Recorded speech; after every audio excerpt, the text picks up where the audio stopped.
আর 1 মাস পরেই কুরবানি ঈদ। এইবারও এলাকার সবচেয়ে বড় গরুটা আমার বাপেই কিনবো। চান রাইতের দিন সবাই মিলে বাজি ফুটামো, ঝাড়বাতি লাগামো, খুব মজা করবো। পরের দিন সকালে সবাই মিলে এক লগে নামাজ পড়বো। নামাজটা পড়েই সবার আগে গরু ফালামো, সবার আগে গরু বানানো শেষও করবো। অনেক মজা হইবো। বন্ধু, তোর আব্বা তো মারা গেছে। বাবা, তোর বাবা তার বাড়িতে নাই। তোর একটা ভাই আছে, তোর একটা ছোট বোন আছে। এখন এই পুরা পরিবারের দায়িত্ব তোর নিতে হইব, আর সবকিছু চাইরা তোর বিদেশে যাইতে হইব।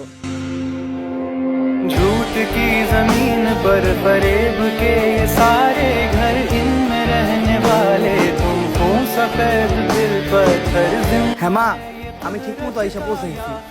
तुम्हारी है जो भी है सबब सो है पर सजा हमारी है।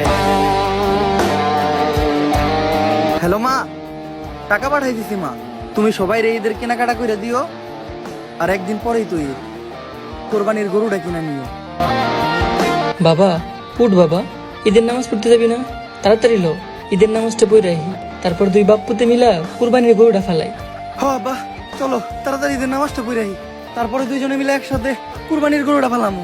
কিরে, কি উল্টা পাল্টা করতেছস? কি এর কুরবানি গরু ফালাবি? আরে বেটা, আমরা প্রবাসে আছি, তাড়াতাড়ি ওঠ, কাম শুরু করতে হইব।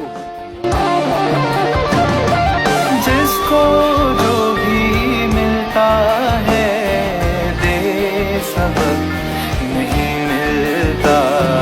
আমাদের নিজের কোনো খুশি নাই, পরিবার হাসলেই আমরা হাসি। আমাদের নিজের কোনো জীবন নাই, পরিবার বাঁচলে আমরা বাঁচি। জি জনাব, আমরা প্রবাসী। जिसको जो भी मिलता है दे सबक नहीं मिलता। मुझसे बोले मन मेरा सबको सब नहीं मिलता।